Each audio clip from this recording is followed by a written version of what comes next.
Jane often needs to negotiate deals with customers. This is particularly important with new clients like James Stewart, with whom she wants to start a long-term business relationship. Although negotiations can be made over the phone, Jane prefers to meet her customers in person.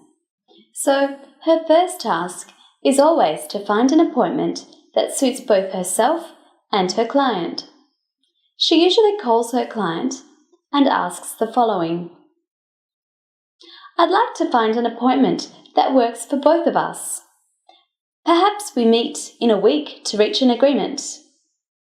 I'd like to sit with you and your team around the negotiating table. I would like to put forth a proposal if you have time to meet next week. I think we should get together to find a mutually beneficial agreement." Once the appointment has been made, Jane needs to give some thought to what she is and is not willing to offer. She has usually already made a proposal to her clients before meeting to negotiate. She usually opens the negotiations like this: "I take it you've already had a look at our opening offer. Let's assess the pros and cons of your counter offer. The objective of today's meeting is to come to an agreement. Let's commit ourselves to finding a deal that satisfies us all." When getting ready to make an offer, Jane has to decide what terms and conditions are acceptable for her and her company, Purple Fashion.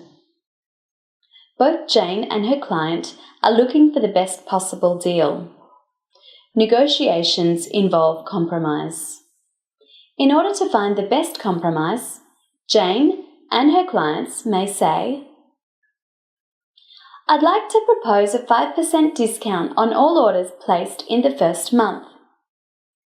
I don't object to the discount, but I can't agree to offer it on all future orders. Let's take into account that we have already offered you free shipping."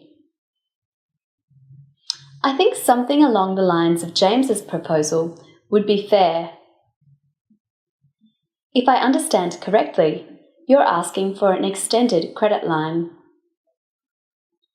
Sometimes the negotiations may stall because one of the two parties is having trouble making compromises. In these cases, Jane might have the following to say: "You're really driving a hard bargain. It seems as if you're not going to bend on the issue. If no one budges, this is going to be a counterproductive meeting. How can we win you over?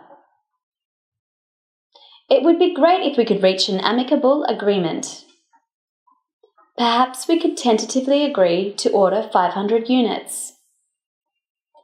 I'm willing to meet you halfway on this, but I can't give you everything you're asking for." James Stewart was quite sure about what he wanted, and Jane had a very tough time negotiating with him. However, in the end, they were able to close the deal. To clarify the terms of the offer when closing a deal, Jane might say the following: "This deal only pertains to orders placed in the next 3 months. There are some minor issues to hammer out, but the major issues have been decided on. I'm glad we were finally able to seal the deal. This wasn't an easy deal to close, but I think we are all pleased with the outcome.